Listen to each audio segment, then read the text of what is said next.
उस व्यक्ति से, चाहे वो विप्र हो, चाहे संत हो, चाहे कोई और हो, उस व्यक्ति से कभी कथा मत सुनना जो ये कहे कि मोते बड़ो विद्वान को है।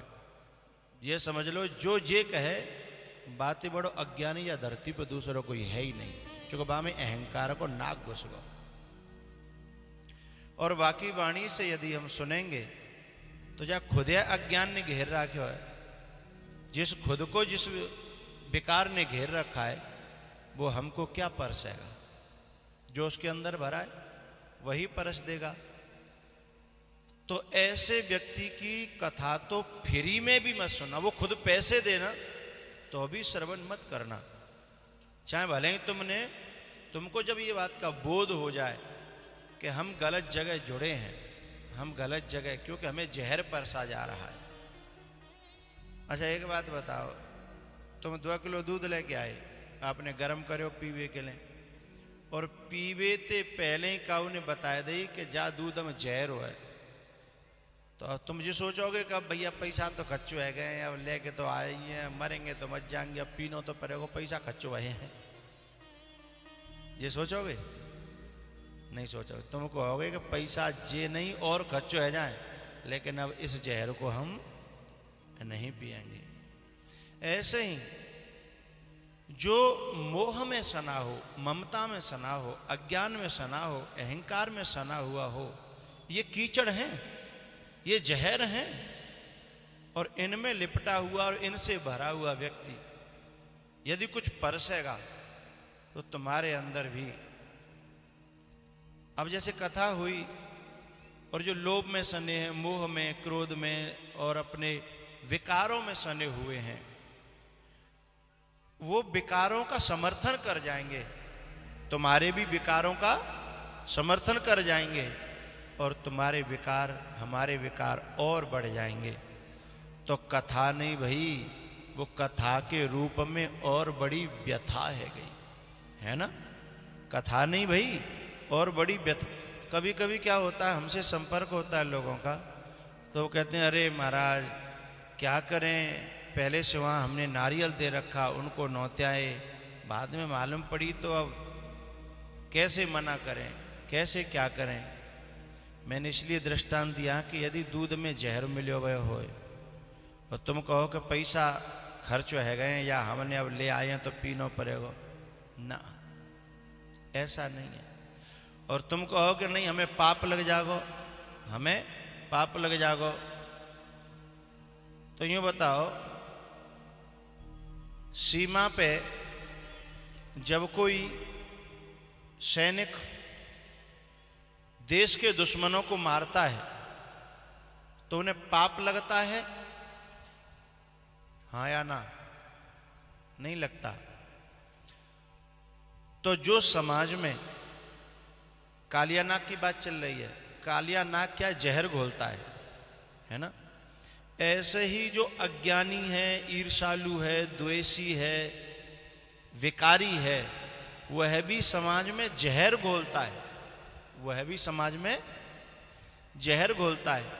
तो जैसे वो देश के दुश्मन हैं बाहर वाले, और ये देश में जहर घोलने वाले विचारों का, उसमें कई लोग आते हैं। जैसे मानो संगीतकार, यदि गीत बनाने वाले भद्दे भद्दे गीत बनावे हैं तो समझ लो वो संगीत के माध्यम से समाज जहर परस रहे हैं।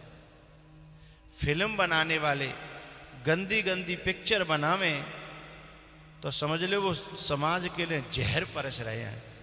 ऐसे लोगों को मारने में पाप नहीं तो बोलो तो भाई पुण्य मिलेगा। जैसे उसको परमवीर चक्र मिलता है, ऐसे ही इनको पुण्य मिलता है, क्योंकि समाज के जो समाज में अपने स्वार्थ के लिए, अपनी कमाई के लिए जो जहर परस रहे हैं, ऐसे ही गांवन में भी होते हैं लोग जहर परसने वाले।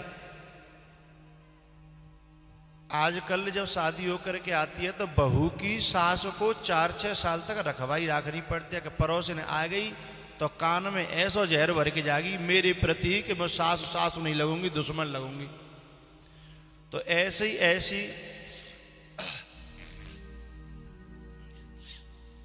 ऐसे ही जो चुगल हैं और जो नारी तो क्या कहेंगे, आदमी तो चुगलखोर कहता है, चुगलिन, हाँ चुगलिन, चुगलिन है, चुगलिन, हाँ। तो जो आदमी है चुगलखोर और जो नारी है वो चुगलिन, इनको मारना पाप नहीं होता, पुण्य होता है, क्योंकि इनके मर जाने से घर में शांति आती है, गांव में शांति आती है। तो मिल जाए तो खूब धुनो, ऐसे मिल जाए खूब धुनो। वो मर गो तो कम से कम एक के मरे बेते पूरे गांव के लोग। अच्छा एक बात, वैसे तो वो अपने कर्मंते मरेगो, ऐसों के जो कर्म ही ऐसे होते हैं वो मर जाते। मैं कालिया नाग की चर्चा कर रहा हूं, जो जल में प्रदूषण फैलाएं। अभी कितनी पवित्र नदी है मां पार्वती है, गंगा जैसा जल, लेकिन बहु पे जाके कछु राक्षस मां पल्ले उधर वाले घाट पे इधर जाते हैं, थोड़ी सी बस बातें हट गए, मां बोतल पड़ी हैं, थैलियां पड़ी हैं नमकीन के, और वो तो राक्षस ही तो है। नदी को गंदी कर रहे हैं, खुद को गंदा कर रहे हैं, दिमाग को गंदा कर रहे हैं, दिल को गंदा कर रहे हैं, और परिवार को तो गंदा नहीं सत्यानाश कर रहे हैं। तो जन की धुनाई करवे में कोई बुराई ना, बढ़िया तरह करो, परमवीर चक्र मिलो भगवान की तरफ से। हाँ, ये कालिया नाग है जो जहर, जो घर घर में जहर फैलावे हैं, परिवार भैया भैया में, बाप बेटा में, माँ बेटा में, सास बहू में, इनमें जो जहर फैलावे वही तो कालिया नाग है। और सुनो, बैसो जो जहर है ना खाएवे को, बाकी तो दवायु है, लेकिन जो कान के द्वारा जहर जाता है ना, बाकी तो जो कहता सब की दवाई है पर बहम की दवाई नहीं है। तो वो जो जहर है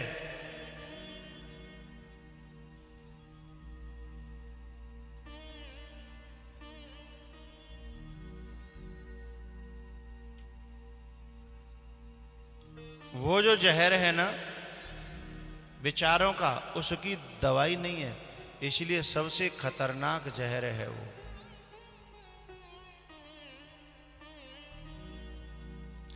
और ऐसे जहर बांटने वालों को भगवान एक दिन ऐसा फन कुचलते हैं, कुचलाना कालिया नाग का, तो ऐसे ही बिन के काउदना फन कुचले जाएंगे। यदि पहले ही मान गए, भगवान की शरण में चले गए तो बच जाएंगे, और नहीं तो फन कुचलने पड़ेंगे भगवान को।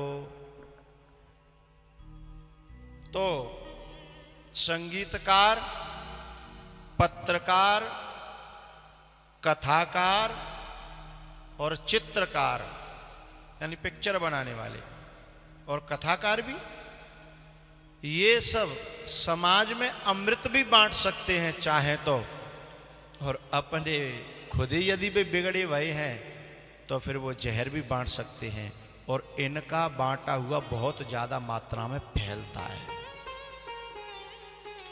क्योंकि इनके हाथ में लंबा चौड़ा नेटवर्क होता है।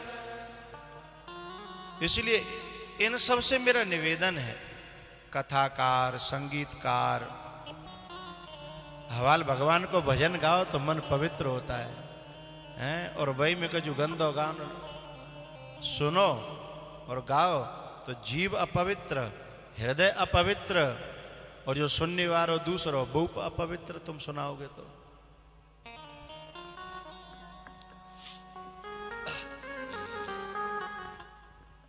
तो कालिया नाग का मतलब समझ में आ गया। जो प्रदूषण फैलावे वो कोई भी हो, वो कालिया नाग है।